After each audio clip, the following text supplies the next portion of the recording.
isso aí, meus queridos amigos. Hoje é dia 2 de julho de 2025, uma quarta-feira. Neste vídeo de hoje eu gostaria de comentar, juntamente com todos vocês, um pouco a respeito de lideranças populares.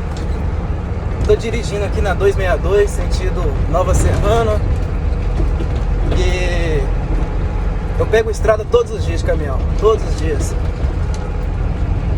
Tentei até arrumar um suporte de celular aqui, mas eu não consegui, enfim, tem que ser assim mesmo o vídeo. Se tem algo que eu vejo que a direita erra, e muito, é na questão da liderança popular. Por quê? No Brasil as pessoas acreditam piamente na ideia de que para você possuir uma representatividade, você necessariamente precisa se tornar um político. Acontece que para você assumir uma função, muitas vezes ela não está relacionada a um cargo, né? E isso porque o brasileiro, no meio dessa toada toda, ele só compreende uma função quando envolve dinheiro. É aquela ideia, né? Eu só faço algo, eu só saio da minha casa, eu só saio da minha zona de conforto se eu tirar algum benefício dessa coisa. Fora isso, eu não faço nada. Pois bem, todo cargo possui uma função, mas nem toda função tem que estar diretamente relacionada a um cargo. E as tais lideranças populares fazem muita falta no Brasil. E uma figura que eu acho que tem muito talento para ser líder da massa, pode ser não no âmbito nacional, mas no âmbito regional. Essa figura é do Nicolas Ferreira. O Nicolas virou deputado federal há alguns anos e eu acredito que ele esteja fazendo sim um bom trabalho, especialmente porque a figura dele, a imagem dele, é a imagem de alguém que bate de frente com a esquerda, nas suas pautas, na sua agenda. E essa é uma coisa imediata. Imediata não, mentira. Vamos mudar a palavra aqui, vamos mudar o termo. Essa é uma coisa mais do que necessária, porque a gente precisa de pessoas sinceras, corajosas e firmes em seus exercícios para poderem bater de frente com a esquerda. É porque a esquerda ela é sim muitíssimo forte. Ela hoje assume um papel descarado na sua agenda, especialmente no que tange aí ideologia de gênero, aborto, feminismo e por aí vai. Eu acredito que até vocês mesmos podem fazer essa assimilação, né? Ver a figura do Nicolas e automaticamente assimilá-la à imagem de alguém que veio para quebrar com essa agenda.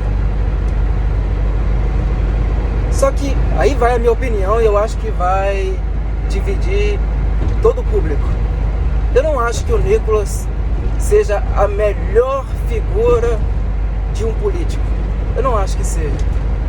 Eu vejo muitas pessoas comentando, porque o Nicolas deveria ser presidente do Brasil, que mesmo tendo muito pouca idade, deveria existir uma lei para que pessoas mais jovens pudessem assumir o cargo da presidência, etc, etc. Só que eu acho que o Nicolas deveria ter continuado como um líder popular, um líder da massa. Por que eu acho isso? Quando uma pessoa se torna política, a massa, ela se torna dispersa. E o Nicolas, até o momento em que ele se tornou vereador, ele conseguia conduzir a massa muito bem. E eu estou falando isso porque eu também sou de Belo Horizonte e eu acompanhei indas e vindas do Nicolas aqui na minha cidade, antes dele se tornar vereador. Quando ele fazia parte da Direita Minas, eu acredito que ele ainda faça parte da Direita Minas, mas não esteja tão proativo assim como era antes. Quando ele fazia parte desse grupo, ele conseguia fazer uma condução muitíssimo melhor do que ele faz hoje. Sem essa liderança popular, de uma boa oratória, né, de um bom carisma, assim como o Nicolas tem, a massa se torna dispersa. E não adianta a gente pensar em jogo político, pensar em colocar representantes na política, se você não tem uma massa guiada, uma massa muito bem instruída. E, infelizmente, esse pensamento de dinheiro e poder toma conta dessas lideranças aqui no Brasil. Então, se vocês me perguntarem, Lucas, você acha que o Nicolas pensou em dinheiro e poder? Sim, eu acho que pensou em dinheiro e poder. Eu não estou aqui criticando a figura dele, mas eu acho também que é totalmente possível você manter uma liderança popular dando a ela dinheiro. Se foi o interesse do Nicolas, dinheiro e poder, isso era totalmente, isso sim seria muito possível se, sei lá, né, a massa montasse um grupo, uma agremiação, uma associação e destinasse dinheiro aos seus líderes, à sua liderança, assim como o Nicolas. Mas eu sei muito bem que o dinheiro público, né, os cargos políticos, eles são atraentes. E eu não duvido, de verdade, eu não duvido que o Nicolas tenha se sentido atraído pelo poder, pelo dinheiro que a política oferece. Enfim, quando a gente fala disso, né, porque a gente tem que sustentar os nossos líderes, os líderes que conduzem a massa, a direita, ela automaticamente associa essa linha à esquerda. Não, porque a esquerda que faz isso, é a esquerda que financia ônibus para fazer enfrentamento, carregando não sei quantas pessoas para participar de manifestações, e aí fazem doações de camisetas, etc, etc. É a esquerda que faz isso. Só que a direita não entende que muitas vezes uma estratégia, ela tem que ser copiada. Não digo nem copiada, ela tem que ser vista e incrementada. E ela pode ser inspirada na estratégia da esquerda. Por que não? Eu acredito que na guerra muitos combatentes fazem isso. Eles se inspiram nas estratégias inimigas e incrementam as suas estratégias. Isso é uma ótima tática para você ganhar o jogo. Mas no Brasil você não pode fazer isso com a chamada direita, né? A direita brasileira, ela se diz limpinha, ela se diz moralmente mais limpa.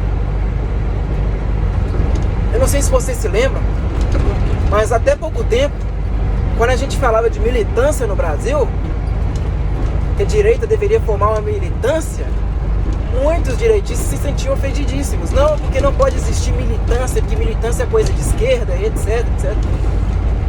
E o professor Olavo, eu me lembro bem, ele deu uma dura na direita quando explicou essa verdade aos idiotas, que achavam que a direita não poderia formar uma militância, que isso é coisa suja, que a direita jamais pode fazer algo assim. Agora, me diga uma coisa, vocês acham mesmo que é possível um político manter o seu posto, o seu cargo, a sua função, sem ter um apoio de uma base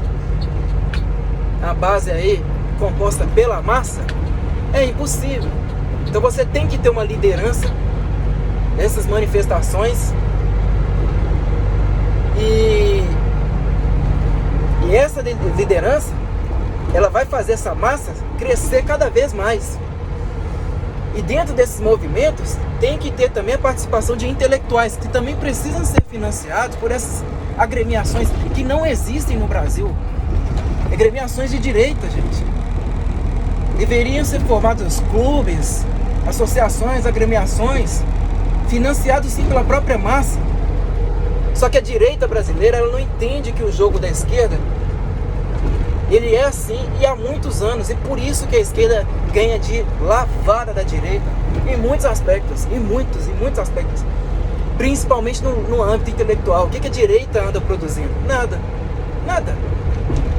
Eu vejo que um trabalho formidável que vem sendo produzido pela direita é o trabalho da Brasil Paralelo. Só que só o trabalho da Brasil Paralelo não basta.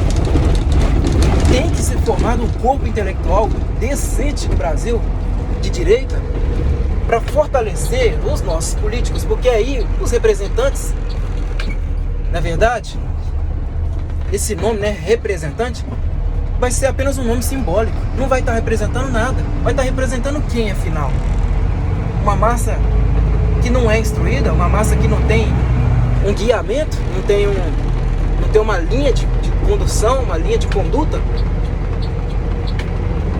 Isso é urgente no Brasil, urgente. Não é imediato, é urgente. Porque a direita, eu não digo que nada da direita tem que ser feito de forma imediata. Por quê? Imediatismo geralmente termina muito mal. A esquerda, o trabalho cultural da esquerda vem sendo produzido há décadas no Brasil. Eu acho que até mesmo dentro do governo militar foi o período em que a esquerda mais se acendeu, mais cresceu. Por exemplo, foi dentro do governo militar que foram construídas aí a maior parte das universidades federais do Brasil.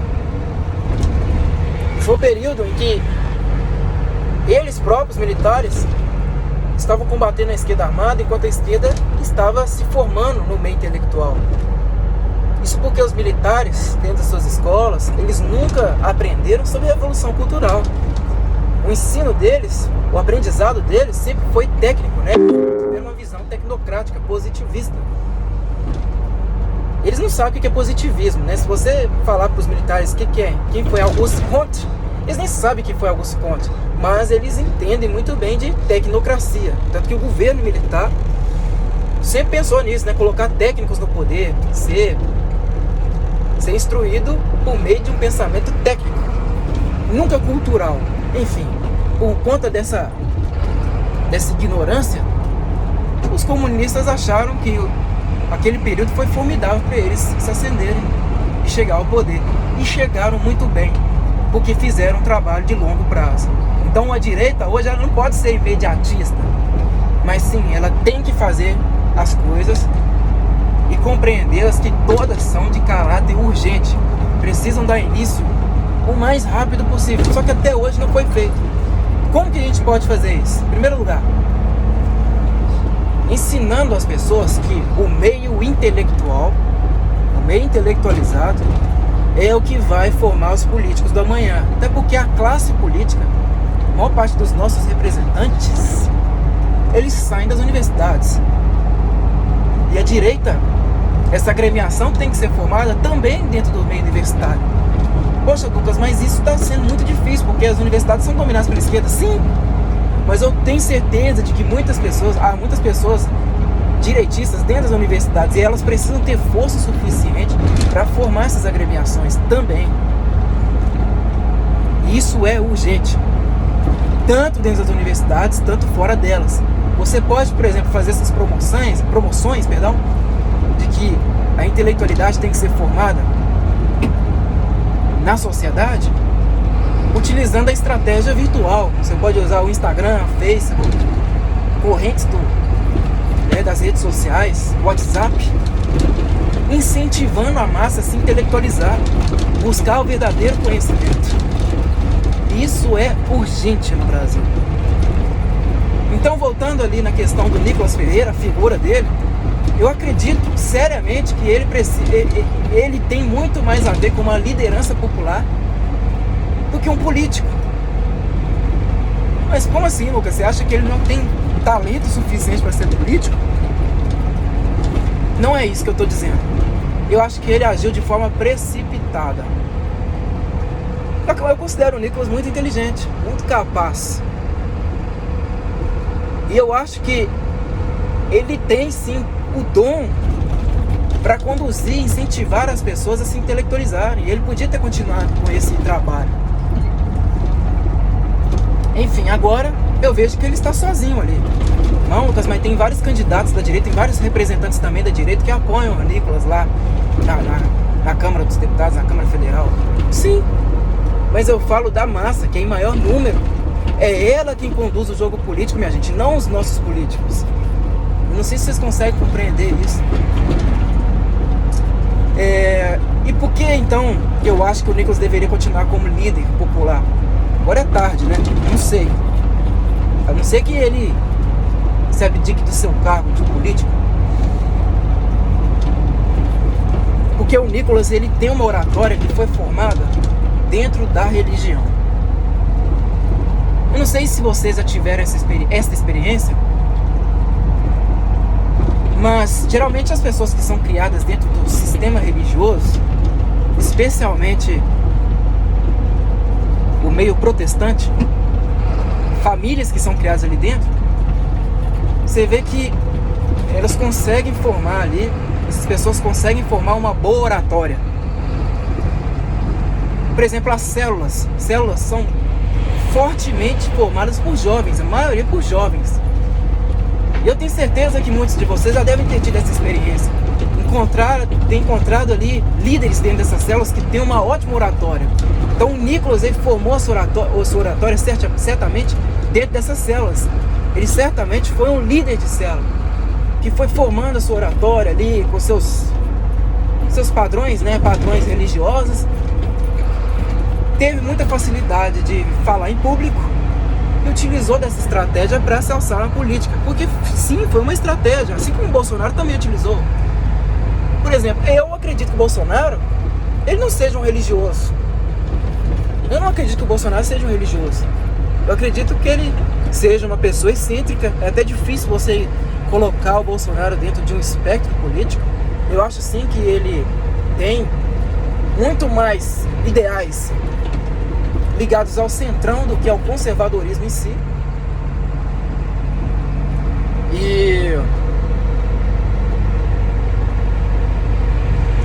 Mas ele utilizou, né, como ele foi um ponto de aglutinação dos conservadores, até porque a maior parte da massa brasileira é sim conservadora, ele viu que a massa estava gritando por defesas de ideais também conservadores, então ele abraçou a igreja, né? E o Brasil, ele é um país fortemente religioso. Então Bolsonaro utilizou desse caminho para fazer a sua imagem, fazer valer a sua imagem, e assim conquistou ainda mais apoio. Então a gente viu aí durante as eleições Bolsonaro conseguindo apoio de líderes religiosos, também de Macedo, Silas Malafaia, né? Eu acho que o Silas Malafaia é o mais forte aí das suas alianças. Aldemir Santiago, por aí vai. Foi uma estratégia? Foi, e deu certo, né? E o Nicolas também usou dessa estratégia. Só que eu acho que o Nicolas deveria ter continuado nesse caminho. E se ele tivesse continuado nesse caminho, eu acredito que seriam formados muitos outros Nicolas em todo o Brasil, tá? E é uma coisa aos poucos. Então eu acho que o que o Nicolas não compreende, e grande parte da massa brasileira também não compreende, é que nem tudo tem que culminar em poder, em dinheiro, em cargo político. Você vê que o Brasil tem um tesão por cargo, né? Por política, né? Por como é que eu posso dizer? Fichar todo mundo, né? E eu acho que essa seja uma grande evidência do fascismo. Tô chamando o Nicolas de fascista? Não, mas o brasileiro adora o fascismo. Essa é a ideia, pessoal. Inclusive o povo da direita, que acha que não, a gente tá totalmente liberto do pensamento esquerdista, tal. É mentira. O brasileiro adora o fascismo. Isso é tipo do brasileiro. Enfim, era isso que eu tinha que falar pra vocês, tá? Pretendo fazer outros vídeos pra dar continuidade a esse assunto, mas eu acho que aqui, até onde eu cheguei, é mais do que suficiente para vocês compreenderem a minha visão, tá bom? Muito obrigado a todos que me acompanharam até aqui. Até o próximo vídeo e falou!